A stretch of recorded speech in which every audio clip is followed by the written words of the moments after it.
Hello everyone, welcome to अधिगम शिल्प। मेरा नाम शोभना है और सीटेट सितंबर 2026 को टारगेट करते हुए कर रहे हैं सीडीपी का टॉपिक। सीडीपी के टॉपिक में फिलहाल हम कर रहे हैं पीवाईक्यू सीरीज, जिस पीवाईक्यू सीरीज में हम चैप्टर वाइज अब पीवाईक्यूज हर एक क्वेश्चंस को डिस्कस करने वाले हैं। इन क्वेश्चंस को डिस्कस हम कर रहे हैं और ये सीटेट के लेटेस्ट जो पैटर्न है वो क्वेश्चंस आपके यहाँ पे हैं। फिलहाल हम ग्रोथ एंड डेवलपमेंट यानी कि वृद्धि एवं विकास को डिस्कस कर रहे हैं, जिसके क्वेश्चंस मैंने यहाँ पे 30 क्वेश्चंस रखे हुए हैं, जो क्वेश्चंस आपके एग्जाम के पॉइंट ऑफ व्यू से बेहद इंपॉर्टेंट है। इससे पहले के वीडियो में मैंने असर्शन और रीजन के यानी अभिकथन और कारण के 50 क्वेश्चंस आप लोगों से डिस्कस किया था, वो भी एग्जाम के पॉइंट ऑफ व्यू से वेरी वेरी वेरी इंपॉर्टेंट है।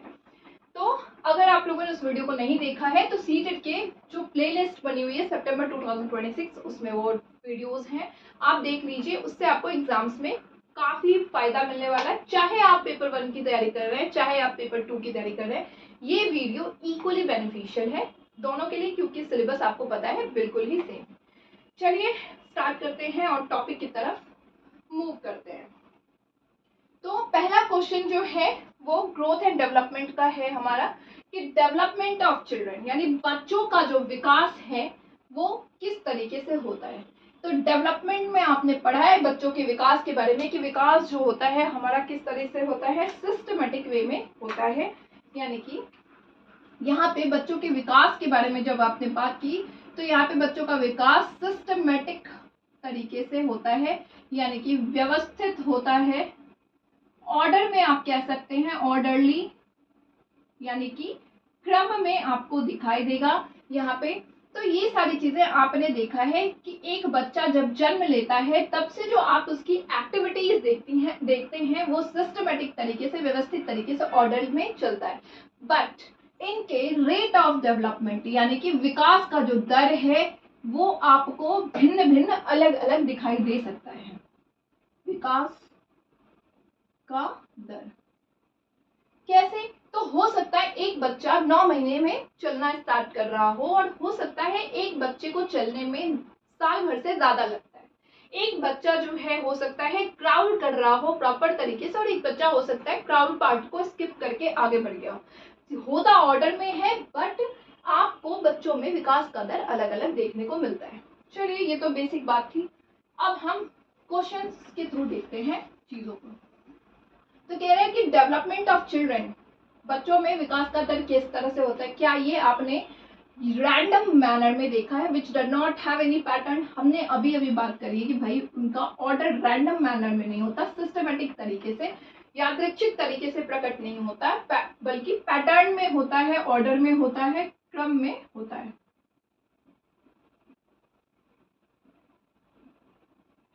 तरह तरह की चीजें आप इसमें यूज करते हैं कि बच्चों का विकास एक व्यवस्थित तरीके से चलता है। तो ये वाला ऑप्शन हमारा यहाँ पे जो है हो गया है एलिमिनेटेड। चलिए अब कह रहा है कि क्या विकास बहुआयामी होता है बच्चों में, मल्टी डायमेंशनल और मल्टी डायरेक्शनल होता है। बिल्कुल, आपका जो विकास होता है आपने देखा विकास कई डायरेक्शंस में आपको देखने को मिलता है। मल्टी डायरेक्शनल हो सकता है, कई तरीके से होता है आपका विकास। लैंग्वेज डेवलपमेंट होता है, फिजिकल डेवलपमेंट होता है, कॉग्निटिव डेवलपमेंट होता है, संज्ञानात्मक विकास होता है, इमोशनल डेवलपमेंट होता है, भावनात्मक विकास हो गया आपका। इसके अलावा भी आप जो है साइको सोशल डेवलपमेंट आपका होता है, सामाजिक और सामाजिक करके विकास होता है आपका, साइको सोशल डेवलपमेंट। और आप इसके अलावा सोशल कल्चरल डेवलपमेंट आपके हो गए, जिसमें सामाजिक सांस्कृतिक विकास आपका होता है। तो विकास जो है वो कैसा है, मल्टी डायरेक्शनल है और आपका क्या है, मल्टी डायमेंशनल है, बहुआयामी है, कई तरीके से विकास होता है। ये बात बिल्कुल ही सही है। चलिए थर्ड देखते हैं, what is development is synonymous with growth. क्या विकास और जो ग्रोथ है यानी कि वृद्धि और विकास, ये आपने पढ़ा है, वृद्धि और विकास पर्यायवाची हैं, एक दूसरे से बिल्कुल रिलेटेबल हैं। पर्याय के तौर पे आपने यूज किया है? बिल्कुल भी नहीं। हमने जब जनरली हम इस चीज को मानते हैं कि हम विकास की जगह पे कभी कभार ग्रोथ वर्ड का यूज करते हैं, बट जब भी हम साइकोलॉजी पढ़ते हैं या फिर डेवलपमेंट की बात करते हैं तो ग्रोथ एंड डेवलपमेंट जो है अलग अलग। हालांकि डेवलपमेंट का एक हिस्सा हमारा वृद्धि है, लेकिन ग्रोथ यहाँ पे जो है बात करता है किस चीज के बारे में, तो आपके शारीरिक विकास से रिलेटेड चीजों के बारे में बात यहाँ पे की जाती है।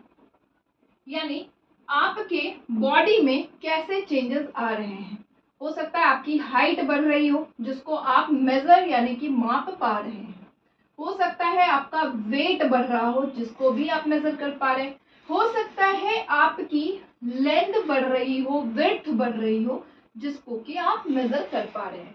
ऐसी तमाम चीजें जिनको आप क्या करते हैं, माप पाते हैं, मेजर कर पाते हैं किसी के शारीरिक लक्षण को देख करके, वो आपका ग्रोथ कहलाता है।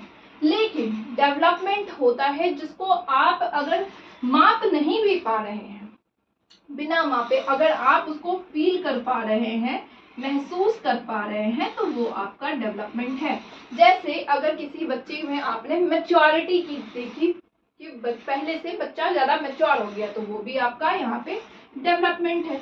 अगर आपने किसी बच्चे के इमोशनल स्टेबिलिटी में महसूस किया ज्यादा चीजें, तो वो भी डेवलपमेंट का हिस्सा है। तो ये सारी तमाम चीजें जो होती हैं ग्रोथ और डेवलपमेंट। ग्रोथ एंड डेवलपमेंट अलग अलग होते हैं, एक नजर हम देख लेते हैं, फिर हम आगे क्वेश्चन की तरफ मूव करेंगे। ग्रोथ और डेवलपमेंट। ग्रोथ हमसे बात किस चीज पे करता है, मेजरमेंट पे। आप यानी चीजों को मेजर कर पाते हैं तो ये ग्रोथ होता है। लेकिन जब आप किसी चीज को फील कर पा रहे हैं, महसूस कर पा रहे हैं उसमें, तो ये आपका क्या हो गया, ये आपका डेवलपमेंट हो गया। ठीक है। ग्रोथ आपका क्वांटिटेटिव नेचर का होता है। ठीक है, यानी कि गुणात्मक, क्योंकि आप ग्रोथ को क्या कर पाते हैं, यहाँ पे आप ग्रोथ को यहाँ पे माप पा रहे हैं, मेजर कर पा रहे हैं किस चीज में, नंबर्स में। ठीक है, नंबर्स में किसी की हाइट है तो आप सेंटीमीटर में मेजर कर पा रहे हैं, किसी का वेट है, किसी का वेट है, तो आप इन चीजों को कर पाते हैं। लेकिन ये कैसा होता है, क्वालिटेटिव प्लस क्वांटिटेटिव नेचर का होता है। क्यों होता है, क्योंकि क्वांटिटेटिव इसलिए कह रहे हैं क्योंकि डेवलपमेंट का ही एक हिस्सा ग्रोथ है। ठीक है, इसके जो डोमेन है, मतलब इसका जो दायरा है वो संकीर्ण है, नैरो है। ठीक है, क्योंकि ये सिर्फ और सिर्फ एक चीजों पे बात कर रहा है, किस चीज पे, फिजिकल डेवलपमेंट पे, किसी के शारीरिक विकास पे। ठीक है, लेकिन डेवलपमेंट का जो दायरा है वो काफी फैला हुआ है, ब्रॉडर है। ठीक है, क्योंकि इसके डोमेन्स काफी सारे हैं। इसके डोमेन्स फिजिकल भी हैं, इसके संज्ञानात्मक भी हैं, इसके इमोशनल भी है, इसके लैंग्वेज भी हैं, इसके सोशल भी है, इसको साइको सोशल भी है, इसका और भी डोमेन्स आप बोल सकते हैं। किसी की बोलचाल में ज्यादा बेहतरी हो जाए, कि किसी का जो है लोगों के साथ इंटरेक्शन बढ़िया हो जाए, सामाजिक तौर पे वो बढ़िया हो जाए, तो इसके डोमेन्स काफी फैले हुए हैं। जहां तक आप देख पाएंगे वो होगा, ये एक सर्टेन पॉइंट तक चलता है, फिक्स्ड होता है, फिक्स टाइम पीरियड तक चलता है आपका वृद्धि। ठीक है, जैसे आपकी हाइट की बढ़ने की एक लिमिट होगी, इससे ज्यादा नहीं बढ़ेगी। ठीक है, यहीं तक आपकी वेट की भी एक लिमिट होगी, वेट की भी आपकी एक लिमिट होगी। तो आप जिन चीजों को माप पाते हैं उसका एक दायरा होगा, फिक्स्ड सर्टेन टाइम पीरियड तक ये होगा। लेकिन डेवलपमेंट का कोई फिक्स टाइम पीरियड नहीं है, ये जीवन पर्यंत चलता है।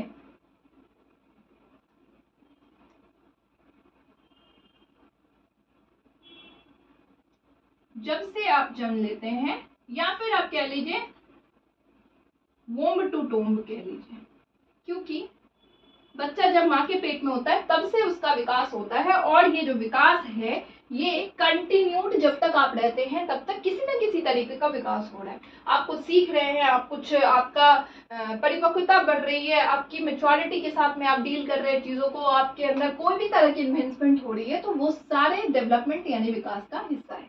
ठीक है, तो ये सारी चीज़ें कुल मिलाकर के ग्रोथ एंड डेवलपमेंट का जो है डिफरेंसेस है।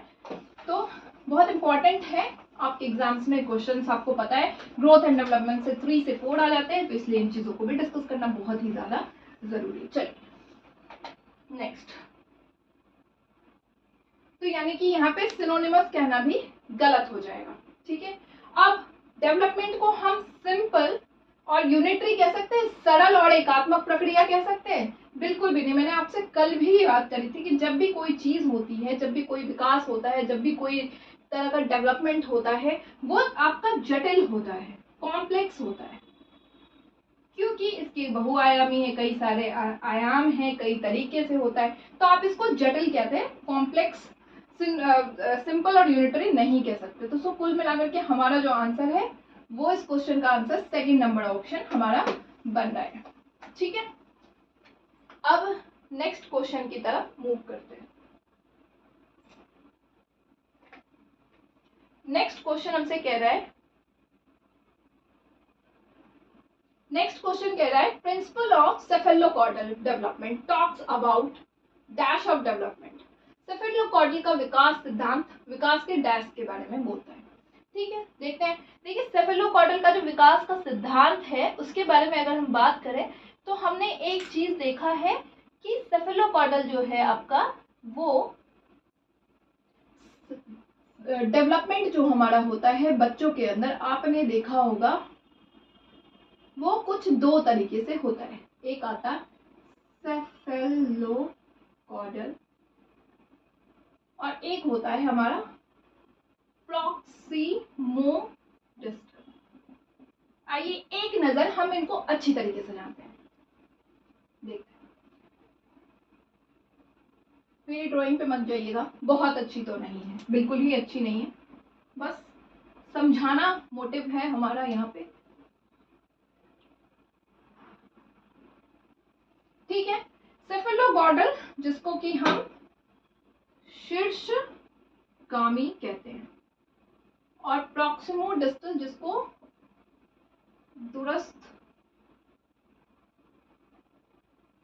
दूरस्थगामी या कुछ और भी कहते हैं।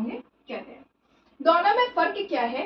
सेफेलोकॉर्डल होता है जब बच्चे का डेवलपमेंट सिर से पैर की तरफ जाता है, यानी डेवलपमेंट कहाँ से स्टार्ट हुआ? ये आपके हेड से स्टार्ट हुआ और ये जाता कहाँ तक है? ये आपके टो तक जाता है। तो ये आपका होता है सेफेलोकॉर्डल। अब इसमें बच्चे के सबसे पहले हेड पे कंट्रोल यानी नेक एरिया पे आप देखेंगे कंट्रोल आता है, जिसकी वजह से एक बच्चा जो है यहाँ पे क्या कर पा रहा है, यहाँ पे ये बच्चा अपने नेक को हिला पा रहा है, कंट्रोल कर पा रहा है। फिर इसके धीरे धीरे अपर बॉडीज में कंट्रोल आनी स्टार्ट होती है, जिसकी वजह से बच्चा पेट के बल खिसकना स्टार्ट करता है। फिर उसके बाद बच्चों के आपने देखा होगा कि घुटनों में यानी नीज में कंट्रोल आती है, जिसकी वजह से बच्चा अब यहाँ पे क्राउल करना, घुटने के बल चलना स्टार्ट करता है, और फिर धीरे धीरे उसके पैरों में कंट्रोल आती है, जिसकी वजह से अब बच्चा क्या हुआ, चलना स्टार्ट कर रहा है। ठीक है, तो ये कुल मिलाकर के आपके डेवलपमेंट का पार्ट होता है, जो आपके कहाँ से चल रहा है, ये आपके सिर से पैर तक चल रहा है, इसलिए इसको हम लॉन्गिट्यूडनल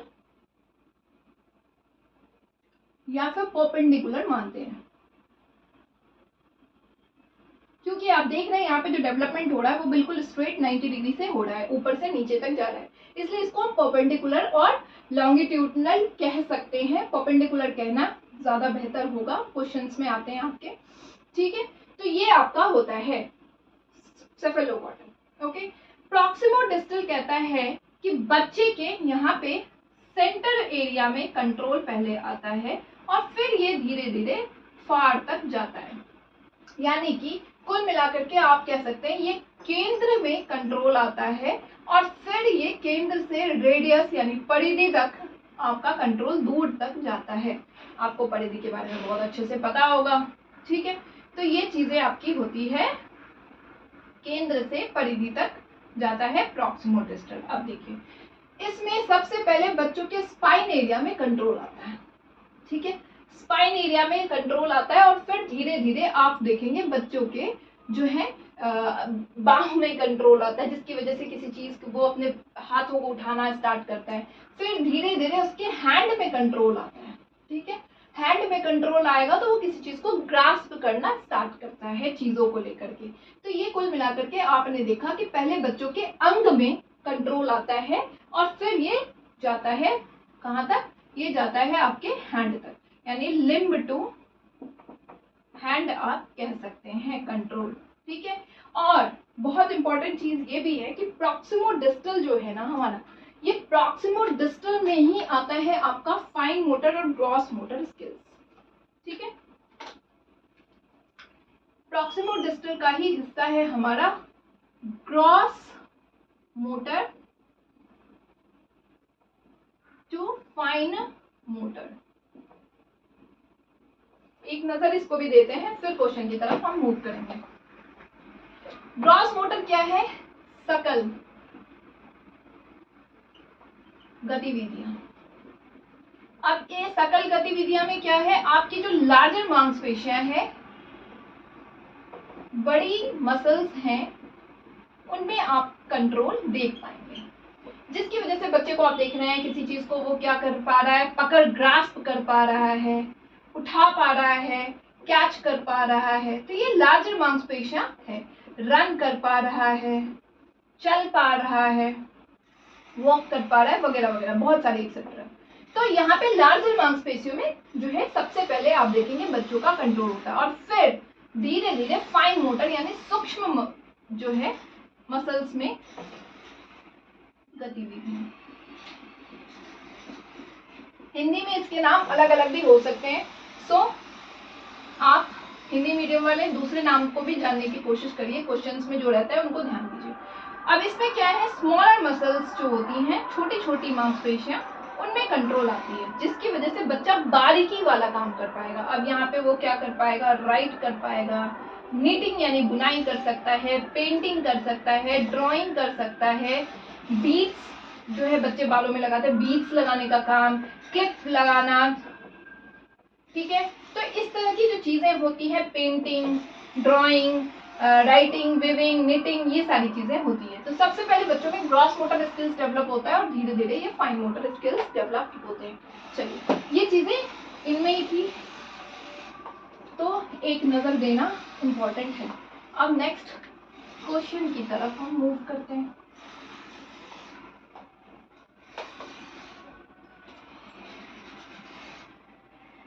ठीक है, क्वेश्चन अब क्या कह रहा है, 1 सेकेंड।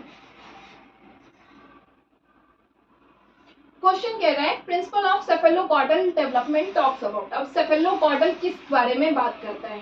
क्या आपने सेफेलोकॉर्डल को देखा कि ये मल्टी डायमेंशनल था, एकाधिक आयाम था, कई सारे आयाम आपने सेफेलोकॉर्डल में देखा?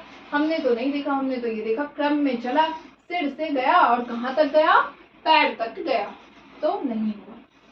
डिसकॉन्टिन्यूअस नेचर का था, बीच बीच में ब्रेक डाउन हो रहा था, बिल्कुल भी नहीं, कॉन्टिन्यूटी में गया, सिर से फिर गर्दन तक आया, गर्दन से अपर बॉडी में, फिर लोअर बॉडी में, फिर नीज में, फिर इस तरह से गया, तो वो भी आपने नहीं देखा, यानी कि असतत प्रकृति का तो नहीं था। लीनियर नेचर का था, बिल्कुल भी नहीं। रैखिक नेचर का तो ये था नहीं, आपने देखा इसमें जो है चीजें जो है वो बढ़ती गई, स्टैटिक तरीके से आपने इसमें चेंजेस इसमें देखे हैं, चेंजेस किस तरह से, तो बच्चों के अंदर जो है चेंजेस होता रहा, एक जैसा नहीं, उसमें वृद्धि होती रही, ठीक है। तो ऑर्डरली सीक्वेंस है ये, यानी व्यवस्थित अनुक्रम है, बिल्कुल ऑर्डरली सीक्वेंस है, क्योंकि आपने देखा ये क्रम में चला, पहले आप नेक में, हेड में कंट्रोल, नेक में कंट्रोल, फिर अपर बॉडीज में कंट्रोल, फिर लोअर बॉडीज में कंट्रोल, तो ये ऑर्डर में चला। सो व्यवस्थित अनुक्रम आप इसको परिवर्तन कह सकते हैं।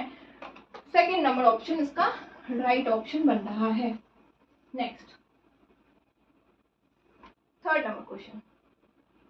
थर्ड नंबर क्वेश्चन कह रहा है dash refer to the time of development when an individual is most ready to acquire a new skill और ability and it is difficult to compensate for the loss of this later on the life. यानी dash विकास के उस समय को संदर्भित करता है जब कोई व्यक्ति एक नया कौशल प्राप्त करने के लिए सबसे अधिक तैयार होता है, ठीक है, और इसके नुकसान की भरपाई करना मुश्किल होता है। यानी एक व्यक्ति है जिसको अपने अंदर स्किल और कौशल जो है वो तैयार करना है, उसको रेडी है इस चीज को पाने के लिए। तो ये पीरियड कौन सा पीरियड कहलाता है? क्या ये डेवलपमेंटल टास्क है, विकासात्मक कार्य है? बिल्कुल भी नहीं। ये खुद ही तैयार है काम करने के लिए, अपने अंदर कौशल विकसित करने के लिए, और इसकी भरपाई करना जो है उसके लिए काफी नुकसानदायक है। मतलब अगर वो नहीं कर पा रहा है तो वो बहुत परेशान हो जा रहा है। डेवलपमेंटल माइलस्टोन है? बिल्कुल भी नहीं है। जोन ऑफ प्रॉक्सिमल डेवलपमेंट तो हम बात कर नहीं रहे। ऐसे पीरियड 1 by 1 सेंसिटिव संवेदनशील अवधि कहलाती है जिसमें आप अपने अंदर किसी स्किल्स को, किसी कौशल को भरने की कोशिश, मतलब प्राप्त करने की कोशिश कर रहे हैं, और इसके लिए बहुत ही ज्यादा पॉजिटिव है, बहुत ही ज्यादा आप इस चीज के लिए डिस्परेट हैं कि मुझे हर हाल में ये चीज करनी है। तो ये संवेदनशील अवधि कहलाती है। Okay, next 4th number question कह रहा है which principal of development is illustrated in the following statement. During infancy and early childhood, the limbs continue to grow faster than the hands and feet. यानी निम्नलिखित कथनों में से विकास सिद्धांत को क्या दर्शाया है? शैशवावस्था और प्रारंभिक बचपन के दौरान अंग हाथों और पैरों की तुलना में तेजी से बढ़ते हैं। अभी अभी मैंने कहा कि डेवलपमेंट का वो हिस्सा जिसमें बॉडी में पहले कंट्रोल आएगा और फिर धीरे धीरे किसमें कंट्रोल आएगा? हाथों में कंट्रोल आना स्टार्ट होता है, और फिर उसके बाद ये कंट्रोल आपके किस में जा रहा है? फिंगर्स में जा रहे हैं। तो ये चीजें हमने किसके बारे में बात करी थी? ये हमने करा था किस तरह में प्रॉक्सिमोडिस्टल के टाइप में बात करा था कि पहले सेंटर में कंट्रोल आता है, जिसकी वजह से आप देखेंगे कि बच्चों के अंग में पहले कंट्रोल देखने को मिलता है और फिर धीरे धीरे आप उनके हाथों में कंट्रोल देखेंगे, फिर हाथों के धीरे धीरे अंगुलियों में कंट्रोल, फिंगर्स में कंट्रोल देखेंगे। ठीक है, जिसको हिंदी में यहाँ पे क्या कहा गया है? समीपस्थ सिद्धांत। ठीक है, ठीक है, तो ये आपका प्रॉक्सिमोडिस्टल का पार्ट होता है। प्रिंसिपल ऑफ सेंटरेशन नहीं है, एकीकरण का सिद्धांत नहीं है, इंटीग्रेशन का मतलब सिद्धांत नहीं है। एकीकरण के सिद्धांत में अगर आप देखेंगे तो यहाँ पे कहता है कि सारे जो पार्ट्स है डेवलपमेंट के वो एक दूसरे के साथ इंटीग्रेटेड हैं, जुड़े हुए हैं। एक का भी असर होगा तो उसका प्रभाव आपको दूसरे पे देखने को मिलता है। सेफेलोकॉर्डल ये है नहीं, क्योंकि यहाँ पे सेफेलोकॉर्डल में आपका क्या होता है? परपेंडिकुलर वे में होता है, हेड टू टो जाता है कंट्रोल। ठीक है, तो ये कुल मिलाकर के आपका प्रॉक्सिमोडिस्टल यानी कि समीपस्थ सिद्धांत को दर्शा रहा है बेहतर तरीके से। ठीक है,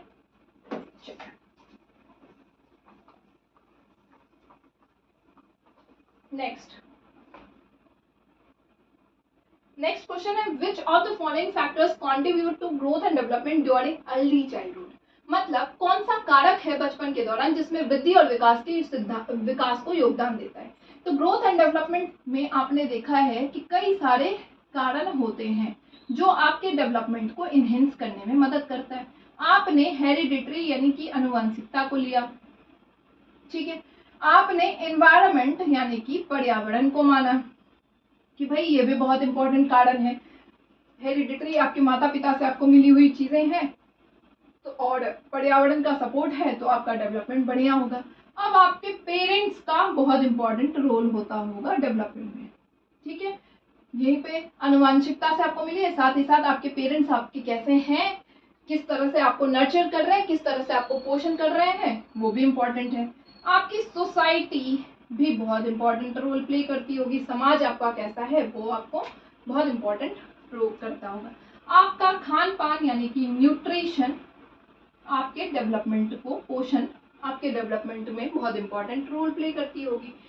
आपके स्कूल आपके क्वालिटी ऑफ एजुकेशन में बहुत इंपॉर्टेंट रोल प्ले करते होंगे कि पढ़ाई कैसा है, शिक्षा की गुणवत्ता आपको कैसी मिल रही है। तो बहुत सारे मल्टीपल फैक्टर्स होते हैं जो कंट्रीब्यूट करते हैं, जो आपको जो है योगदान देते हैं किस चीज में? वृद्धि और विकास में, अर्ली चाइल्डहुड में। अब देखते हैं इनमें से कौन से, क्या वो कल्चरल प्रैक्टिसेस हो सकता है, क्या ये सांस्कृतिक प्रथाएं हो सकती है, एकदम हो सकती है, क्योंकि आप जिस संस्कृति में रहते हैं, जिस संस्कृति में आप जिस तरह की चीजें सीख रहे हैं, वो आपकी जो है डेवलपमेंट में बहुत इंपॉर्टेंट है। न्यूट्रिशन यानी कि पोषण, आप कैसा खाना खाते हैं, आपका कैसा हेल्थ है, ये आपके जो है वृद्धि और विकास के लिए इम्पॉर्टेंट है। प्ले अपॉर्चुनिटी, खेलने के अवसर, आपको किस तरह का माहौल मिल रहा है, एक्सपोजर मिल रहा है, किस तरह से आप चीज़ों को ले रहे हैं, खेल रहे हैं, एक्सपीरियंसेस कर रहे हैं, ये भी इम्पॉर्टेंट है। क्वालिटी ऑफ एजुकेशन, तो ये तो बहुत ही इंपॉर्टेंट है भाई, कि आपको गुणवत्ता आपके अंदर, मान लीजिए आपको हेरिडिटी से सब कुछ मिला है लेकिन आपको क्वालिटी ऑफ एजुकेशन ही नहीं मिल रहा है, तो आपकी डेवलपमेंट वहाँ पे कम हो जाएगी। तो यानी ये सारी चीज़ें कहीं ना कहीं आपकी इम्पॉर्टेंट है, जिनमें चारों हैं उनको आप लगाइए टिक। फर्स्ट नंबर ऑप्शन इसका राइट ऑप्शन बन रहा है। ठीक है, और भी कुछ ऐसा होता, कल्चरल हो गया, कल्चरल तो हो गया, सोसाइटी हो गई, तो ऐसी सारी चीजें जहां भी आपको लगे आप उनको मार्क कर सकते हैं। चलिए, 6 नंबर क्वेश्चन कह रहा है growth of the body and brain, sensory capabilities and motor skills are, यानी शरीर और मस्तिष्क का विकास। ठीक है, यानी आपके शरीर का विकास भी हो रहा है, आपके कॉग्निशन का भी, संज्ञान का विकास भी हो रहा है, आपके फिजिकल डेवलपमेंट भी आपका हो रहा है, यानी शारीरिक विकास भी हो रहा है। ठीक है, ब्रेन का हो रहा है, सेंसरी कैपेबिलिटी यानी कि संवेदी क्षमताएं भी आपके अंदर हो रही, सेंसेस ऑर्गन्स जो हैं आपके, सेंसेस ऑर्गन्स का भी यहाँ पे डेवलपमेंट हो रहा है। तो ये सारे किसके अंदर आएंगे, जब आप देखेंगे आपके अंदर यहाँ पे फिजिकल डेवलपमेंट भी हो रहा है, यानी आपको देख करके कोई कह रहा है कि आपकी वृद्धि हो रही है, साथ ही आपके सेंसेस ऑर्गन्स भी आपके डेवलपमेंट में हो रहे हैं, आपके मोटर स्किल्स यानी कि आपकी जो गतिविधियां हैं, चलने फिरने, दौड़ने, भागने, उठने वगैरह वगैरह, उनमें भी आपको डेवलपमेंट यहाँ पे देखने को मिल रहा है। तो ये सारी जब तमाम चीजें आपके अंदर हो रही है, तो आप इसको किस चीज के अंदर लाएंगे, आप उसको फिजिकल डेवलपमेंट के अंदर लाएंगे, जिसको कि सारे तमाम फैक्टर्स इसके अंदर आ जाएंगे, क्योंकि सेंसरी मोटर डेवलपमेंट सिर्फ सेंसेस के डेवलपमेंट होंगे, बाकी चीजें आपके कॉग्निशन इसमें आएंगे नहीं, कॉग्निशन के अंदर फिजिकल आएंगे नहीं, सोशल के अंदर बाकी चीजें नहीं आएंगी, सामाजिक चीजें आएंगी, तो फिजिकल डेवलपमेंट है आपका सेकेंड नंबर ऑप्शन इसका राइट आंसर। ठीक है, नेक्स्ट 7 नंबर क्वेश्चन हमसे कह रहा है which of the following age group corresponds to middle childhood, यानी अर्ली चाइल्डहुड के बारे में आपने पढ़ा है 2 to 6 ईयर होता है। अब मिडिल चाइल्डहुड की बात कह रहा है कि मिडिल चाइल्डहुड का टाइम क्या होगा, तो इसके बाद लगा लीजिए 6 to 11, कई जगह 12 ईयर्स। एडोलेसेंस का आपको पता है 13 प्लस से आप मानते हैं और 18 प्लस से आप मानते हैं अडल्टहुड, वयस्कता। तो ये चीजें आपको चार्ट एक तरह से याद होनी चाहिए कि अर्ली चाइल्डहुड का टाइम 2 to 6 ईयर्स है, मिडिल चाइल्डहुड 6 to 11 ईयर्स या 12 ईयर्स अगर होगा तो आप उसको भी मान सकते हैं, यानी कि फर्स्ट नंबर ऑप्शन इसका राइट ऑप्शन बन रहा है। ठीक है, 7th हो गया। 8th number question, 8 number question assertion और रीजन के बेस पे है कि असर्शन कह रहा है कि childrens development is direct result of unfolding of genetic codes, क्या आपका डेवलपमेंट, विकास जो है, हिंदी में पढ़ लेती हूँ, बच्चों का विकास आनुवांशिक कोड के प्रकट होने का प्रत्यक्ष परिणाम है। क्या आपने देखा डेवलपमेंट सिर्फ और सिर्फ हेरिडिटरी की वजह से होता है? बिल्कुल भी नहीं। हमने तो देखा भाई हेरिडिटरी और एनवायरनमेंट यानी जो आनुवांशिकता और जब पर्यावरण पूरा पूरा यहाँ पे सपोर्ट देता है तब आपको यहाँ पे विकास देखने को बढ़िया मिलता है। तो सिर्फ हेरिडिटरी को हम मान लेंगे तो वो नहीं होगा। ठीक है, अब दूसरा कह रहा है कि चाइल्डहुड जो है वो एक natural biological stage of development है, यानी बाल्यावस्था विकास का एक प्राकृतिक जैविक चरण है। देखिए बायोहुड बायोलॉजिकल जो स्टेज कहना गलत है, ये सोशल कंस्ट्रक्टेड स्टेज है जिसको हमने कंस्ट्रक्ट किया है, समाज के द्वारा ये कंस्ट्रक्ट हुआ है, सामाजिक रचना कह सकते हैं, तो ये भी गलत है। Both A and R false, second number option इसका राइट ऑप्शन बन रहा है। ठीक है,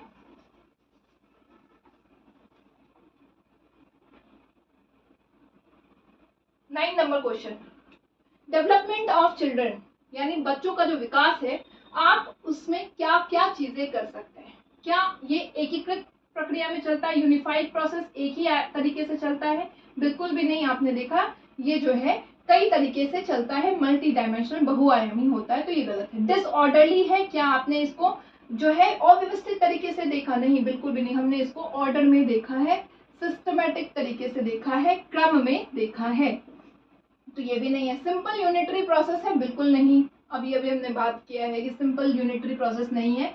मल्टी डायरेक्शनल, जो है मल्टी डायमेंशनल हमने देखा है, बहुआयामी आपको कहा। एक्यूरेटली प्रेडिक्टेबल, आप इस क्या विकास को देखते प्रेडिक्ट कर सकते हैं, सटीक रूप से अनुमान लगा सकते हैं? तो अनुमान विकास को देख करके किसी का विकास, किसी की हाइट ही आप देख रहे हैं तो आप बोलेंगे ये बच्चा बड़ा होके काफी लंबा होने वाला है, क्योंकि वो देख के आपको समझ आ रहा है, तो आप उसको अनुमान लगा सकते हैं।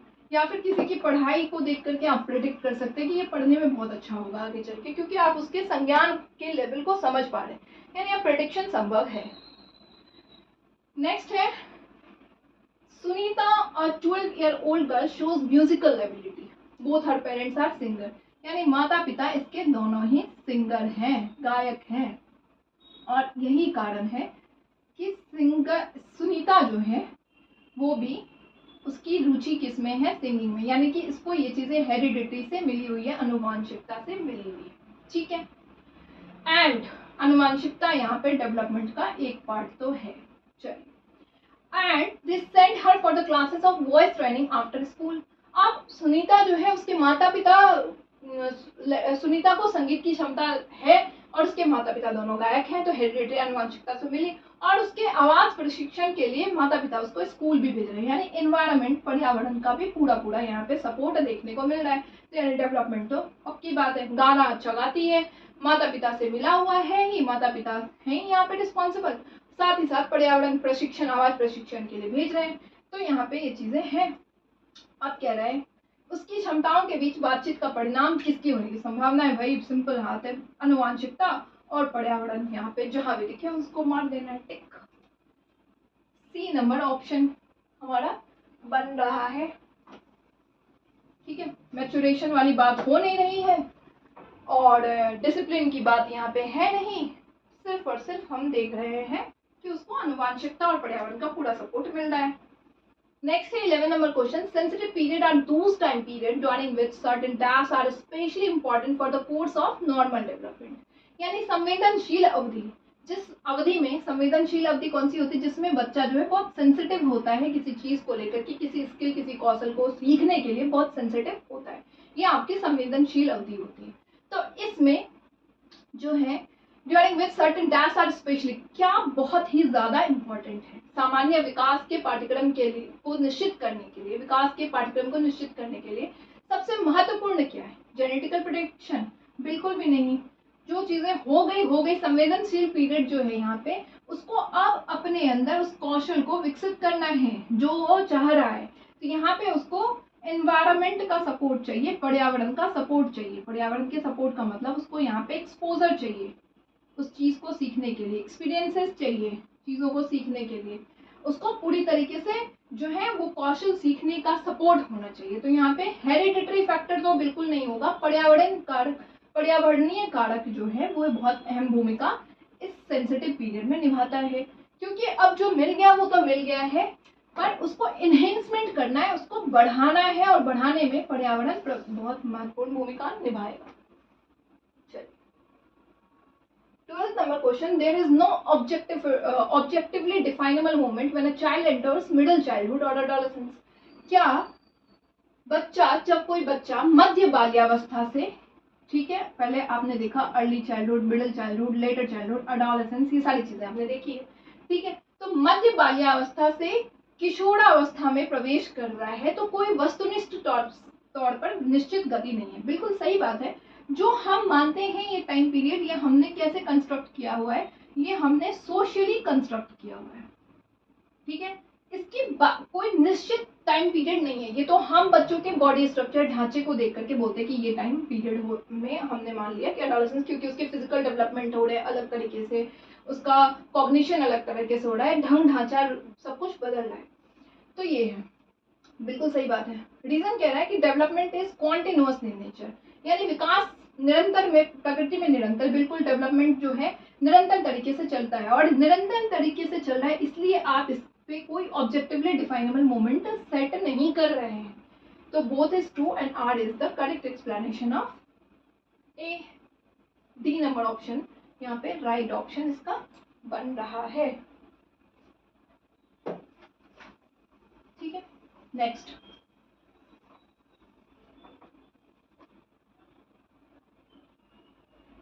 Change and stability in emotion, personality and social relationship together, यानी भावनाएं, व्यक्तित्व, सामाजिक संबंध में परिवर्तन और स्थिरता सब मिलकर क्या बनती है। यानी आपके भावनाओं में परिवर्तन हो रहा है, इमोशनल डेवलपमेंट जो है आपका हो रहा है, भावनात्मक परिवर्तन आपका हो रहा है। फिर आप में स्टेबिलिटी, स्थिरता आ रही है। ठीक है, आपको बहुत, मतलब कुछ लोग होते हैं ना, पहले आप देखते हैं कि बहुत जल्दी जल्दी मूव कर जाते हैं एक जगह से दूसरी जगह, उनके स्टेबिलिटी की कमी होती है, मतलब जॉब स्विच कर रहे हैं, बट आप में वो स्थिरता आ गई है, अब आप एक जगह पे स्टिक हो रहे हैं, एक डिसीजन ले पा रहे हैं। सोशल रिलेशनशिप, आपकी सामाजिक जो रिश्ता है उसमें, सामाजिक संबंध जो है उसमें भी आपकी बेहतरी देखने को मिल रही है। ठीक है, पर्सनालिटी भी आपकी इम्प्रूव हो रही है।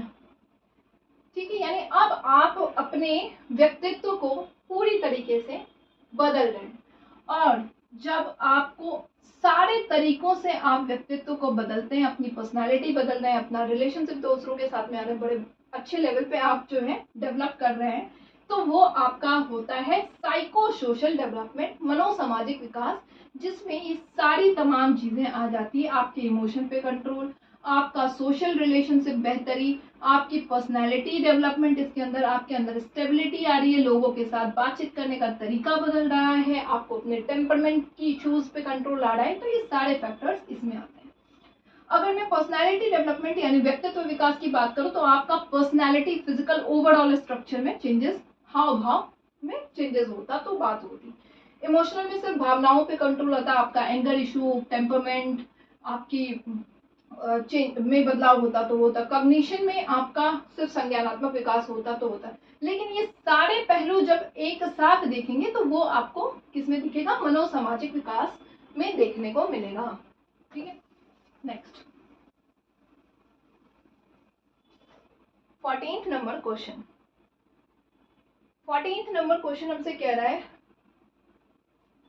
Considerable variation exist in developmental rate among children, यानी विकास के दर में, बच्चों के बीच विकास के दर में काफी भिन्नताएं मौजूद है। बिल्कुल सही बात है। रेट ऑफ डेवलपमेंट, विकास का दर हमने देखा, हर बच्चा, ये कहता है कि हर बच्चा अलग अलग है, और अलग अलग होने की वजह से विकास का दर जो है बच्चों में अलग अलग होगा।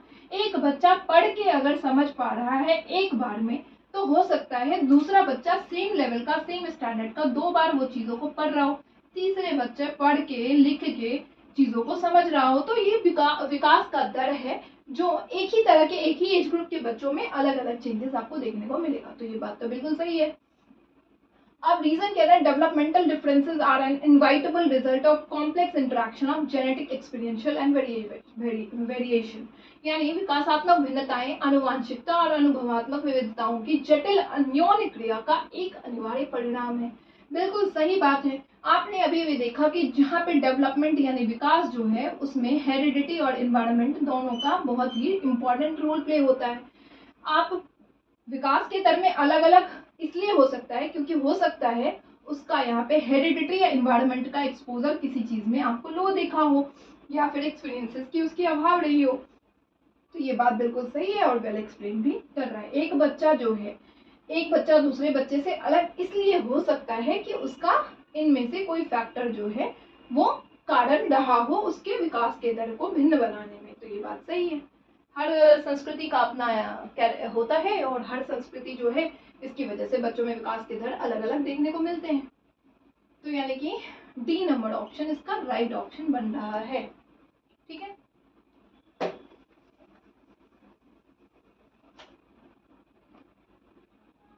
नेक्स्ट है 15th नंबर क्वेश्चन।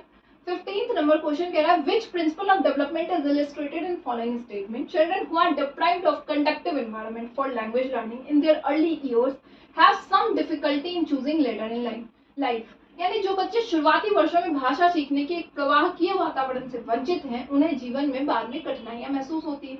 ये बात बिल्कुल सही है। नॉम चॉम्स्की हमसे कहते भी हैं कि अर्ली चाइल्डहुड जो होता है वो सबसे सेंसिटिव पीरियड होता है बच्चों के लैंग्वेज डेवलपमेंट के लिए। ठीक है, और जिन बच्चों को जो है इस माहौल से आप वंचित करते हैं बाद में उन्हें कठिनाइयां महसूस होती है। बिल्कुल सही बात है ये बात। ठीक है, अब ये तो क्वेश्चन है। ऑप्शन कह रहा है the development of language is completely dependent on genetics. क्या आप मानते हैं कि भाषा का विकास पूरी तरीके से आनुवंशिकता पर निर्भर है? बिल्कुल भी नहीं। अब मान लीजिए कि मैं मैथिली कल्चर की हूँ तो मेरी बच्ची को तो फिर तो ऐसे में मैथिली ही आनी चाहिए, दूसरी लैंग्वेज आनी नहीं चाहिए। लेकिन उसको इन्वायरमेंट मिल रहा है, उसको सपोर्ट मिल रहा है, तो वो तो हिंदी, इंग्लिश, बाकी भाषा भी आगे चल के सीख लेंगी। तो ये तो कहना गलत हो जाएगा। Language and cognition are completely interrelated. बात सही है, भाषा और अनुभूति जटिल रूप से जुड़े हुए हैं, हम मानते हैं इस बात को। लेकिन अभी फिलहाल हम लैंग्वेज के सेंसिटिव पीरियड की बात कर रहे हैं कि एक टाइम पीरियड होता है बच्चे को 5 इयर्स तक अगर आपने सिखाया तो बच्चा ज्यादा समझेगा, और जैसे जैसे बच्चे की उम्र बढ़ती गई बच्चे को लैंग्वेज सीखने में डिफिकल्टीज आती जाएगी। तो हम यहाँ पे मानते हैं कि बच्चों के भाषा सीखने की एक संवेदनशील अवधि होती है जिसमें भाषा वो बहुत बेहतर तरीके से सीखता है। डी नंबर ऑप्शन के साथ हम जाते हैं। ठीक है, यहाँ पे लैंग्वेज और कॉग्निशन की बात होने रही है और डेवलपमेंट के अव्यवस्थित तरीके की और अनप्रेडिक्टेबिलिटी की हम बात कर नहीं रहे हैं। D number option is the right option. Next है a child's growth and development is influenced by. अब यही चीजें हैं कि बच्चे का ग्रोथ और डेवलपमेंट जो है वो किन किन कारण से इन्फ्लुएंस्ड होगा। तो मैंने अभी अभी कहा था कई कारण हो सकते हैं, और मैंने उस कारण में एक पेरेंटिंग स्टाइल की भी बात करी थी कि पेरेंट्स कैसे हैं और वो किस तरीके से बच्चे को नर्चर कर रहे हैं, पोषण दे रहे हैं, वो भी इम्पोर्टेंट है। जेनेटिकल फैक्टर भी हमने बात किया था। स्कूल के एक्सपीरियंसेस भी बच्चों के स्कूली शिक्षा का अनुभव भी वातावरण में बहुत इंपॉर्टेंट है। कैसा माहौल मिल रहा है स्कूल में, लोग कैसे हैं, किस तरह से चीजों को पढ़ा रहे हैं, और बच्चे का पर्सनल इंटरेस्ट भी एक फैक्टर होगा। तो डी नंबर ऑप्शन, यानी कि कुल मिला के डेवलपमेंट के फैक्टर्स जो है मल्टीपल। अगर समाज आता तो यहाँ पे आप समाज को लगाते हैं। तो बहुत सारे फैक्टर्स हैं इसके। ठीक है, डेवलपमेंट स्टेजेस इन चिल्ड्रन कैसा है, बच्चों में विकास की चरण किस तरह से होता है? तो क्या ये यूनिवर्सल है और सेम पेस होता है? हमने रेट या ऑफ डेवलपमेंट या पेस ऑफ डेवलपमेंट, यानी कि दोनों की बात वही है। विकास का जो दर है वो हमने अलग अलग देखा है बच्चों में। तो हम ये बात कैसे मानेंगे कि सेम पेस पे चलेगा? हमने तो माना हर बच्चा अलग अलग है, जैसा माहौल मिल रहा होगा, जैसी उसकी इन्वायरमेंट उसको सपोर्ट कर रहा होगा, जैसी उसकी हेरिडिटी होगी, हो सकता है भिन्नताएं मौजूद हो।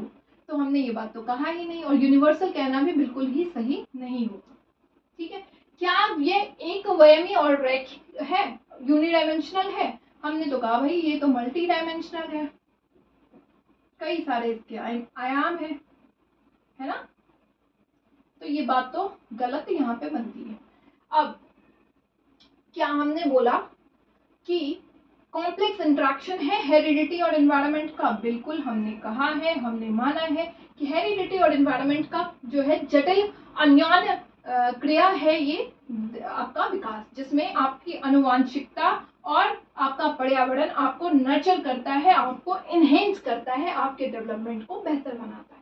एक बच्चे का जो है माता पिता से उसको मिल रहा है सपोर्ट पढ़ाई में, और साथ ही साथ उसको बेहतर स्कूलिंग मिल रही है, बेहतर उसको सोसाइटी का सपोर्ट मिल रहा है, बेहतर तरीके से वो चीज़ों को सीखने के लिए जो भी वो सीखना चाहता है उसमें उसको मदद मिल रही है, तो उसका विकास होगा ही होगा।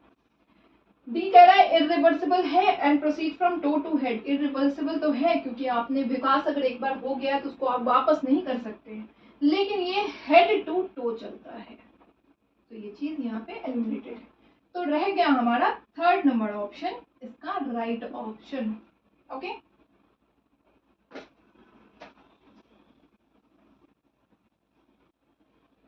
18th number question 18th number question कह रहा है all children across culture proceed through the stages of development in the same manner. बात तो वही गलत हो गई। सेम मैनर में हम कैसे कह रहे हैं? एकदम सेम तरीके से तो नहीं है, क्योंकि विकास का दर जो है वो भिन्न भिन्न है। भिन्न भिन्न होगा तो सेम मैनर में और सेम एज में नहीं होगा। सेम एज में भी आपको डिफरेंसेस देखने को मिल जाएंगे, क्योंकि यहाँ पे कई सारे फैक्टर्स होंगे इन्वॉल्व उनके डेवलपमेंट को अलग अलग करने में। विकास के दर जो है अलग अलग होगा और उसके कई फैक्टर, इन्वायरमेंटल फैक्टर हो सकता है, हेरिडिटरी फैक्टर हो सकता है, सोसाइटल फैक्टर हो सकता है, कई सारे फैक्टर हैं। कुल मिला के हेरिडिटरी और इन्वायरमेंट तो है ही, और इन्वायरमेंट के अंदर ही आपकी सारी चीजें आती है, स्कूलिंग, सोसाइटी, सारी चीजें। ठीक है, तो ये तो बात गलत है। अब इसका रीजन क्या है? चाइल्डहुड जो है वो यूनिवर्सल है और यूनी डायमेंशनल है। देखिए भाई, ना तो ये पूरी तरीके से यूनी डायमेंशनल है, आप इसको कहते हैं कि यूनी डायमेंशनल ये नहीं है, पूरी तरीके से नहीं कह सकते। और इसको आप यूनिवर्सल आप पूरी तरीके से नहीं कह सकते, और यूनी डायमेंशनल तो आप कह ही नहीं सकते, ये तो है मल्टी डायमेंशनल, बहुआयामी है, क्योंकि आपने इसमें कई तरह के पार्ट्स देखे डेवलपमेंट में, है ना। आपने लैंग्वेज देखा, आपने इमोशनल स्टेबिलिटी देखा, आपने कॉग्निशन यानी संज्ञानात्मक विकास देखा, आपने भावनात्मक पहलू देखा, आपने फिजिकल शारीरिक विकास देखा। तो जितने भी पहलू पे आप देख पा रहे हैं, आपने मैच्योर परिपक्वता का विकास देखा, तो बहुआयामी है। तो दोनों ही गलत हैं, और दोनों ही गलत हैं। तो इसका ऑप्शन है, कहाँ है इसका ऑप्शन? बोथ। हाँ, डी नंबर इसका ऑप्शन बन रहा है कि ना तो ये यूनी डायमेंशनल है और ना तो ये सेम पेस में चलता है। ठीक है, 19th number question 19th number question कह रहा है the developmental theorist who view process of development as having substantial plasticity throughout life are likely to emphasize the importance of। यानी एक बार देख लो वीडियो चल रहा है नहीं। डेवलपमेंटल विकास सिद्धांतकार जो विकास की प्रक्रिया के जीवन भर पर्याप्त प्लास्टिसिटी के रूप में देखते हैं, वो निम्नलिखित के महत्वपूर्ण किन चीजों पे जोर डालते हैं। यानी आपने देखा डेवलपमेंट जो है उसमें प्लास्टिसिटी संभव है। प्लास्टिसिटी का मतलब लचीलापन। अब लचीलापन क्या कहता है? लचीलापन कहता है कि भाई समय के हिसाब से चलो। विकास कहता है, डेवलपमेंट में प्लास्टिसिटी कहता है कि समय के हिसाब से चलो, जब मर्जी समय के हिसाब से अपने को बदल दो, चेंज कर दो। अब तुमने कंप्यूटर सीखा, लेट सपोज किसी ने प्रोग्रामिंग सीखी, और समय के हिसाब से कोई नई प्रोग्रामिंग सीखने की जरूरत है, तो आप उसको सीख लो। यही प्लास्टिसिटी है, यही लचीलापन है। अब आप इंग्लिश सीख चुके हो, हिंदी सीख चुके हो, बट आपको जाना है फॉरेन लैंग्वेज में, जहाँ पे दूसरी उस फॉरेन की लैंग्वेज आपको सीखनी है, तो आपने सीख लिया, यही आपकी प्लास्टिसिटी है। ठीक है, तो ये प्लास्टिसिटी जो है उसका क्वेश्चन कह रहा है कि क्या चीज को ये इंपॉर्टेंस देता है। तो ये आपकी क्या हेरिडिटी को इंपॉर्टेंस देता है? बिल्कुल भी नहीं। आनुवांशिकता पे अगर देता तो फिर तो प्लास्टिसिटी संभव ही नहीं। जो चीजें आपने सीख ली बस सीख ली ना, जो आपके माता पिता को आती है लैंग्वेज, वही लैंग्वेज आपकी आएगी, तो ये तो है नहीं। इन्वायरमेंटल एंड एक्सपीरियंस, बिल्कुल सही बात है। आपने पर्यावरण, आप बाहर जा रहे हैं और आपने देखा कि बाहर की नीड, एक्सपीरियंसेस आपको मिली है और आपको लगा कि मुझे ये चीज सीखने की जरूरत है, तो यानी पर्यावरण और अनुभव आपके लिए बहुत जरूरी है, और तब आप लचीलापन अपने विकास में लेके आते हैं। स्पेसिफिक इंटेलिजेंस की बात ये नहीं कर रहा, क्रिस्टलाइज इंटेलिजेंस की बात हो नहीं रही है।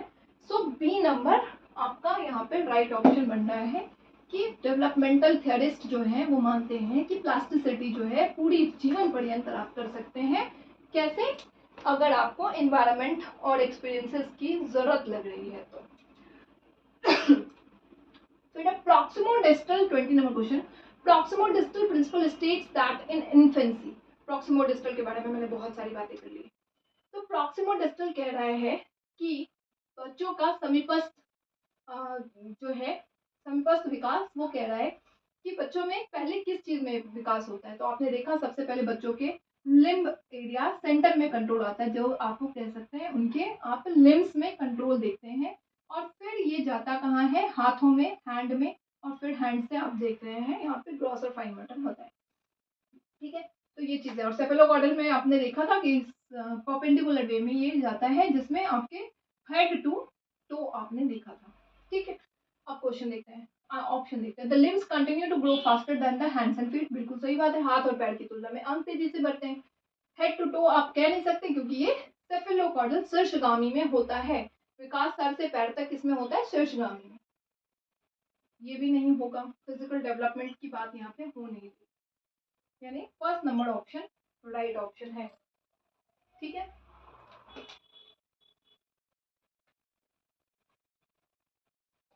21 नंबर क्वेश्चन।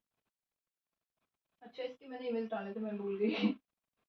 21 नंबर क्वेश्चन हमसे कह रहा है कि in the course of development children achieve gross motor skills before the fine motor skills.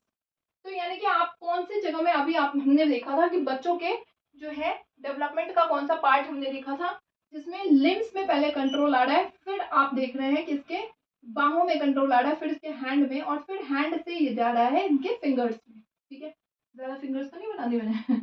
तो यानी कि आपने इस तरह के जो कंट्रोल देखे थे वो किस में देखे थे? आपने प्रॉक्सिमो डिस्टल में देखा था, है ना। और आपने जो है कंट्रोल देखा था सिर से पैर तक सेफेलोकॉर्डल में। बार बार बता रही हूँ, कंफ्यूज होने की जरूरत नहीं है। तो यानी ये कौन सा होगा जिसमें ग्रॉस मोटर स्किल्स में आपने देखा पहले बड़ी मांसपेशियों में कंट्रोल, फिर फाइन मोटर स्किल्स में कंट्रोल देखा था, वो किसका हिस्सा था? क्या वो सेफेलोकॉर्डल का हिस्सा था? बिल्कुल भी नहीं था। ये प्रॉक्सिमोडिस्टल का हिस्सा था, जिसमें सबसे पहले सेंटर में कंट्रोल आया, फिर जो है उसके हाथों में कंट्रोल आया, और फिर हाथों से वो फिंगर में कंट्रोल आया, जिसमें फाइन पहले ये गया कहाँ से? ग्रॉस में ग्रॉस मोटर स्किल्स हुई आपकी, और फिर आपकी जो हुई वो क्या हुई? सूक्ष्म मांसपेशियां, यानी कि फाइन मोटर स्किल्स में कंट्रोल हुई है। और फाइन मोटर स्किल्स 5+ ईयर्स में बच्चों में देखने को मिल जाता है डेवलपमेंट। ठीक है, तो फोर्थ नंबर ऑप्शन इसका राइट ऑप्शन बन रहा है। 22 number question. Which of the following statement about development is correct? विकास के बारे में इनमें से कौन सा कथन सही है? Development is discontinuous process. क्या विकास एक असतत प्रक्रिया है? बिल्कुल भी नहीं। अगर डिस को हटा देते और कॉन्टिन्यूअस यानी कि सतत मानते तो ये बात हम मान लेते। तो यानी ये बात कह नहीं रहा, और ये बात चूंकि कह नहीं रहा तो हम इसको मान लेंगे। स्पाइरल मैनर में चलता है, नॉट लीनियर। बिल्कुल आपने देखा स्टैटिक तरीके से ये चलता नहीं, एक जैसा नहीं चलता, ये आपका स्पाइरल मैनर में उतार चढ़ाव आपको इसमें देखने को मिलता है। तो ये बात तो सही है। ठीक है, ये स्पेसिफिक टू जनरल चलता है? बिल्कुल भी नहीं, ये जनरल टू स्पेसिफिक होता है। पहले आप जनरल चीजें देखेंगे कंट्रोल, और फिर स्पेसिफिक चीजें होंगी। इसीलिए हम पढ़ाने में भी बच्चों को पहले सामान्य चीजें पढ़ाते हैं, फिर विशिष्ट की ओर लेके जाते हैं। तो ये चीजें हैं, पहले ये प्रोसीड करता है जीएस तरीके से, जनरल टू स्पेसिफिक। ठीक है, विशिष्ट से सामान्य नहीं चलता, सामान्य से विशिष्ट चलता। और हर एक एस्पेक्ट डेवलपमेंट के क्या इंडिपेंडेंट है? बिल्कुल भी नहीं। हमने कहा था इंटर रिलेटेड है, अंतर्निहित है। हर एक डेवलपमेंट का जो पार्ट है वो क्या है? वो इंटर रिलेटेड है। अगर एक भी जो है छूट गया है, एक का असर आपको दिखेगा, एक का प्रभाव आपको दूसरे पे देखने को मिलेगा। अगर किसी की फिजिकल डेवलपमेंट कम है तो आपकी इमोशनल स्टेबिलिटी में भी आपको उसका प्रभाव देखने को मिलता है, उसके कॉग्निशन संज्ञान में भी आपको देखने को मिलेगा। तो ये बताता है कि विकास के जो सारे आयाम हैं, सारे पहलू हैं, प्रकार हैं, वो इंटर रिलेटेड हैं। ठीक है, अब बहुत ही सिंपल क्वेश्चन है। Growth in height and weight of children is example of. Growth, बच्चों की ऊंचाई और वजन में वृद्धि किसका परिणाम है, किसका उदाहरण है? क्या ये क्वालिटेटिव गुणात्मक रूप से आप महसूस कर पा रहे हैं? नहीं, आप तो इसको माप पा रहे हैं। और जब माप पा रहे हैं तो ये क्वांटिटेटिव, मात्रात्मक है, नाम से क्लियर है। यानी सेकंड ऑप्शन है। अफेक्टिव डोमेन तो हो नहीं सकता, भावनात्मक पहलू की बात नहीं हो रही, संज्ञानात्मक की बात हो नहीं रही है। तो सेकंड नंबर ऑप्शन सिंपल है, और हमने इस पर डिस्कस कर लिया है पहले ही। तो ये हो गया 24 number question. Which of the following statement represent proximodistal principle of development? यानी प्रॉक्सिमोडिस्टल में से कौन सा समीपस्थ सिद्धांत को प्रतिनिधित्व करता है? देखते हैं। क्या बच्चा जो है प्रॉक्सिमोडिस्टल के बारे में पता है? फिर से बताऊं कि लिम्ब्स में यानी सेंटर में पहले कंट्रोल आएगा, फिर ये जाएगा हाथों में, यानी हैंड में कंट्रोल जाएगा सेंटर टू फार। ठीक है, चलिए। और ये कैसे जाता है? ये व्यवस्थित तरीके से जाता है। ठीक है, चलिए। क्या आपने इसको मल्टी डायरेक्शनल देखा, मल्टी डायमेंशनल देखा? नहीं, हमने तो नहीं देखा कि मल्टी डायमेंशनल, हमने देखा व्यवस्थित तरीके से एक तरफ से जा रहा है, तो ये बात गलत हो जाएगी। बहुआयामी नहीं देखा हमने। Identical twins living the different culture can develop at different rates, हो सकता है, बिल्कुल सही बात है, लेकिन बात प्रॉक्सिमो डिस्टल की हो रही है तो हम इसमें कहाँ आ जाएंगे? बिल्कुल नहीं, करेक्ट की बात हो रही है ना। Children develop ability to grasp the ball before putting beads in the thread. Proximo distal हमसे कहता है कि बच्चा सबसे पहले किसी चीज को पकड़ना स्टार्ट करेगा और फिर वो बारीकी वाले काम, थ्रेड बीड्स जो है यानी मोतियों को धागों में पिरोने से पहले गेंद को पकड़ना करता है। बिल्कुल सही बात है। प्रॉक्सिमो डिस्टल में ग्रॉस और फाइन आपने देखा था कि पहले ग्रॉस मोटर स्किल्स बड़ी मांसपेशियों का काम करने का, जिसकी वजह से वो किसी चीज को पकड़ता है, होल्ड करता है, और धीरे धीरे बारीकियों वाला काम करता है। तो ये बात हमने करी है, तो थर्ड नंबर ऑप्शन होगा। फोर्थ भी देख लेते हैं। Children develop ability to sit up before standing, ये तो सेफेलोकॉर्डल में हमने देखा था कि सिर से पैड में कंट्रोल आता है, तो ये बात प्रॉक्सिमो डिस्टल में होगा नहीं। सो कुल मिलाकर के आपने देखा थर्ड नंबर ऑप्शन इसका राइट ऑप्शन है। नेक्स्ट 25 नंबर क्वेश्चन, डेवलपमेंट किस तरह का होता है? क्या डेवलपमेंट क्वालिटेटिव नेचर का होता है, गुणात्मक परिवर्तन होता है? होता है, बिल्कुल होता है। आपने उसको जो है आपने क्या किया, उसको फील किया, किसी की मेच्योरिटी का परिवर्तन है, माप तो नहीं पा रहे, महसूस कर पा रहे हैं, तो फील करते हैं आप। क्वांटिटेटिव बिल्कुल होता है, मात्रात्मक होता है, क्योंकि ग्रोथ भी पार्ट है डेवलपमेंट का। तो आप क्वालिटेटिव और क्वांटिटेटिव दोनों परिवर्तन आप देखते हैं, जिसमें बच्चों का फिजिकल डेवलपमेंट भी आप देखते हैं, और बाकी पहलुओं पे लैंग्वेज में हुआ तो आपने उसको फील किया, माप तो नहीं पाए। तो यानी कि थर्ड नंबर ऑप्शन इसका बेहतर ऑप्शन बनता है। ठीक है, फोर्थ होगा नहीं। 25 नंबर क्वेश्चन हो गया डन। 5 क्वेश्चन और बचे हैं। 26 number question, in developmental terms, a time frame where an individual upholds an amplified sensitive to particular incentive for development particular skills to function in an efficient manner is referred to as dash of development. विकासात्मक शब्दों में एक सीमा जहां व्यक्ति का एक कुशल तरीके से कार्य करने के लिए विशेष कौशल विकसित करना और उसके प्रोत्साहन के लिए प्रतिवर्धित करना संवेदनशीलता को बनाए रखता है, ये कौन सा पीरियड होता है? अभी अभी हमने कहा था कि ऐसी पीरियड जिसमें बच्चा को, किसी व्यक्ति का विकास जो है वो बढ़ना है, अपने स्किल और उसके कौशल को बढ़ाने के लिए वो कर रहा है, तो ये आपके सेंसिटिव पीरियड कहलाते हैं, जो आपका क्रिटिकल पीरियड कहलाएगा। ठीक है, अब क्रिटिकल पीरियड का हिंदी यहाँ क्रांतिक अवधि है, पता नहीं कोई और भी ऑप्शन इसमें हो सकता है। ठीक है, तो थर्ड नंबर ऑप्शन ये होगा। आपको अपने स्किल्स बढ़ाने हैं, उसके लिए आप बिल्कुल सीरियस है, कंसर्न है, तो वो सेंसिटिव पीरियड क्रिटिकल पीरियड कहलाता है। ठीक है, 27 नंबर क्वेश्चन वही चीज है, changes in emotion, self perception, interpersonal relationship with family, peers, friends are studied under. हमने अभी भी दूसरे तरीके से पढ़ा था, पर सेम क्वेश्चन। भावनाएं, आत्मधारणा, परिवार साथियों के साथ पारस्परिक संबंध, किसके उदाहरण में आपने देखा? इमोशनल चेंजेस भी आपका आ रहा है, आपका पर्सनैलिटी भी आपने देखा था, आपके सोशल स्किल्स की वजह से सोशल चेंजेस आ रहे हैं, जिसमें सोशल रिलेशनशिप आपकी फैमिली, पीयर्स और फ्रेंड्स के साथ हो रही है, आपका कॉग्निशन, संज्ञानात्मक विकास हो रहा है। तो जो ये सारे फैक्टर होते हैं, तो हमने पढ़ा था, ये होता है मनोसामाजिक, साइको सोशल डोमेन्स। ठीक है, तो फर्स्ट नंबर ऑप्शन होगा। इसको ज्यादा डिस्कस करने की जरूरत नहीं है, कर रखा है हमने डिस्कस, क्वेश्चन वही है, थोड़ा सा घुमा के बदल दिया है हल्का सा। Next, physical growth and development. Physical growth and development follow dash and dash principal of development. शारीरिक वृद्धि और विकास का पालन करने के लिए ये कौन से सिद्धांत, डैश टू डैश सिद्धांत का पालन करते हैं? देखते हैं। अब क्या आपने देखा कि ये इंटीग्रेशन सिंपल टू कॉम्प्लेक्स जाता है? बिल्कुल जाता है, बट ये डिफरेंशिएशन वाले कॉन्सेप्ट पे नहीं आता है कि कॉम्प्लेक्स टू सिंपल जाना है, आप सिंपल टू कॉम्प्लेक्स प्रोसेस में जाते हैं। तो ये ऑप्शन एकीकरण ठीक है, लेकिन डिफरेंशिएशन, जटिलकरण जो है आपका, वो गलत होगा।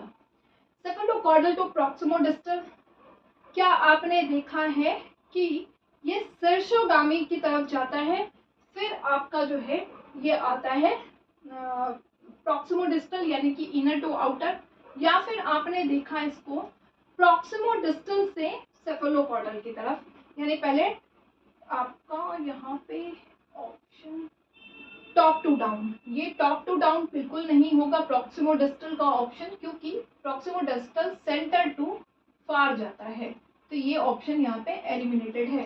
ठीक है, और डिफरेंशिएशन वाले तो कॉन्सेप्ट पे हम जाएंगे नहीं फोर्थ ऑप्शन में, यानी सेफेलोकॉर्डल टॉप टू डाउन जाएगा, बिल्कुल सही बात है, आपका विकास होता है। और प्रॉक्सिमो डिस्टल जिसमें इनर टू आउटर, आपका सेंटर टू फार भी ऑप्शन में हो सकता था, ये होगा, यानी ये शीर्षगामी ऊपर से नीचे और समीपस्थ आंतरिक से बाहरी की तरफ जाता है, बिल्कुल सही, सेकेंड नंबर ऑप्शन इसका राइट ऑप्शन बन रहा है। ठीक है, तो इन चीज़ों को देखिएगा, मैं भी क्वेश्चन में एक तरफ से प्रॉक्सिमो डिस्टल देख के थोड़ा वो हो रही थी, तो एग्जाम में इन्वायरमेंट थोड़ा अलग रहता है, तो कंफ्यूज होने की जरूरत नहीं है। Which of the following is the gross motor skills?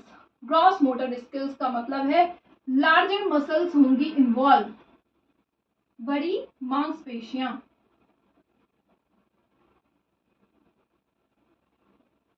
और बड़ी मांसपेशियों की वजह से आप ग्रास्प कर पाएंगे, होल्ड कर पाएंगे, किसी चीज को कैच कर पाएंगे। ठीक है, अब देखते हैं इनमें से कौन सा काम होगा बड़ी मांसपेशियों की वजह से।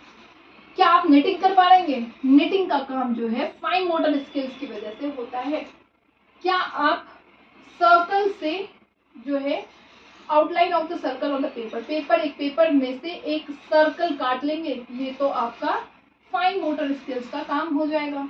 क्या आप जो है एक बड़े रूपरेखा के साथ कागज का जो है कट कर पाएंगे रेक्टेंगुलर शेप में, तो ये भी रेक्टेंगुलर शेप में जब आप कट करेंगे तो ये भी आपका फाइन होगा। लेकिन बड़ी मांसपेशियां जब आपकी इन्वॉल्व होती है तो आप ये ग्रास्पिंग करते हैं, होल्डिंग करते हैं, कैचिंग करते हैं, रनिंग करते हैं, वॉकिंग करते हैं, इवन कि आप स्विमिंग भी करते हैं, जिसमें आपकी बड़ी मांसपेशियां, पैर मौजूद है, पैरों की मांसपेशियां इसमें, और हाथों की बड़ी बड़ी मांसपेशियां है इन्वॉल्व। तो ये सेकेंड नंबर ऑप्शन इसका राइट ऑप्शन बनता है। नाउ लास्ट क्वेश्चन, हमसे 30th नंबर क्वेश्चन क्या कह रहा है देखते हैं। 30th नंबर क्वेश्चन कह रहा है कि in early childhood growth dash and thinking dash is while in middle childhood growth dash and thinking is depth. बचपन में विकास जो होते हैं वो कैसे होते हैं? अर्ली चाइल्डहुड सबसे ज्यादा विकास आपने देखा इन्फेंसी में होता है, तेजी से विकास शारीरिक होता है, ग्रोथ की बात हो रही है, यानी कि शारीरिक विकास तेजी। फिर अर्ली चाइल्डहुड में ये स्थिर हो जाता है, मतलब एक टाइम में थोड़ा स्लो डाउन हो जाता है, तो यानी कि स्टेडी आप कह सकते हैं, स्थिर होना। ठीक है, स्थिर होने वाला ऑप्शन यहाँ पे है फोर्थ स्लोज वाले ऑप्शन में हम जाएंगे नहीं। चलिए, स्थिर हो जाता है थोड़े टाइम के लिए, बिल्कुल रुक तो नहीं जाता बट थोड़ा सा स्थिर होता है। ठीक है, एंड थिंकिंग इज, अब यहाँ पे थिंकिंग कैसा हो जाएगा अर्ली चाइल्डहुड में, तो आप देखेंगे इसकी जो थिंकिंग होगी थोड़ी बहुत जो है कैसी हो जाती है, growth and dash thinking is dash in middle childhood. अच्छा, मिडिल चाइल्डहुड में, मध्यम बचपन में इसकी थिंकिंग बच्चे की, आपने देखा इन्फेंसी में तो लॉजिक बिल्कुल नहीं है।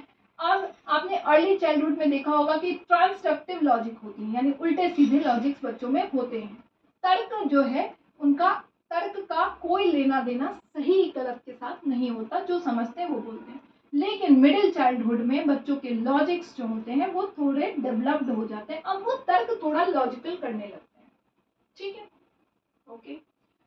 एंड ग्रोथ जो है वो कैसा होगा, तो ग्रोथ आप देखेंगे इस टाइम पे स्लो देखने को मिलेगा मिडिल चाइल्डहुड में।